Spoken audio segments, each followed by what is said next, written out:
the last video, we looked at how to do flat turns. In this video, we'll be taking a lot of those same concepts and applying them to berms. So if you've not seen that video, I'd recommend going to watch that video directly after watching this one. So if you don't know, berms are banked pieces of trail that allow you to get better traction and carry more speed throughout a turn. There are different components that go into riding berms, but let's first talk about braking. Braking while in a turn makes it difficult for your tires to get traction, and in some scenarios will lead to slipping out. So that's why, just like with flat turns, you want to do all your braking before you get to the turn, and once in a berm, you want to let off your brakes completely.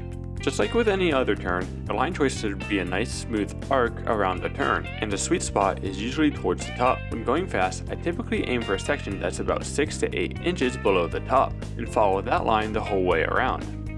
Keeping your head up and scanning the trail ahead will allow you to anticipate any upcoming terrain, and also will prevent you from getting in trouble. As you can see here, I'm looking much further ahead than where my wheel is pointed. Picking focal references will help guide you throughout the turn. How far ahead you want to look really depends on how fast you're traveling and the radius of the turn. Some berms, such as the ones found on flow trails, can usually be ridden at slow speed.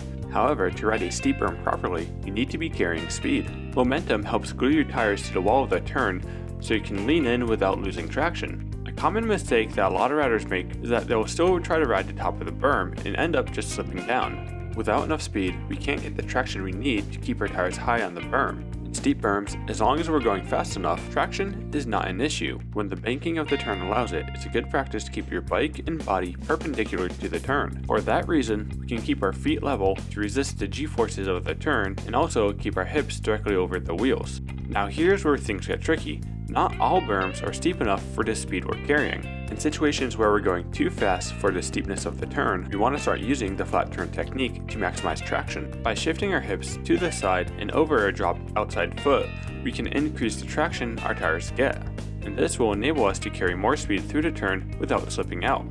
Up until now, we have only talked about riding berms, but in situations where the berm is steep enough, we can actually use a berm to generate speed. We can do this by pumping the terrain. On a regular feature, we generate speed by compressing into the downslopes, getting light on the upslopes. So how can we apply this to berms? Well, berms are just a valley turned on its side, so we can apply these same techniques to berms. Just like pumping a regular feature, we want to press into the beginning of the berm and drive our legs forward. It's almost as if we're trying to squash an ant beneath our heels. Knowing how to pump berms will take your riding to the next level. You can go faster and maintain more energy by working efficiently. Now, one of the things many people have a hard time getting used to is leaning inwards. A good way to practice this is simply find a bank and carve turns in both directions. Remember, the goal is to get your body and wheels perpendicular to the ground. You may find you're more comfortable leaning to one direction or the other. That is completely normal, and personally, I'm more comfortable turning towards my left than my right. So yeah, that's how you ride berms. In the next turning video, we'll be looking at how to apply these skills to the trail. As always, my name is Phil Metz. Thanks for playing bikes with me today, and I'll see you next time. Okay, I'm a little bit proud of myself right here. Check this out. I'm filming the berm video, and I want to get like an aerial perspective looking down, and I don't have like a tripod or drone to do that, so I got a little bit creative. I think you'll like it.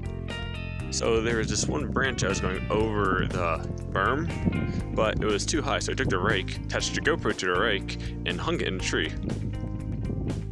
So it's not perfect, but hey, it works. I think it gets the point across.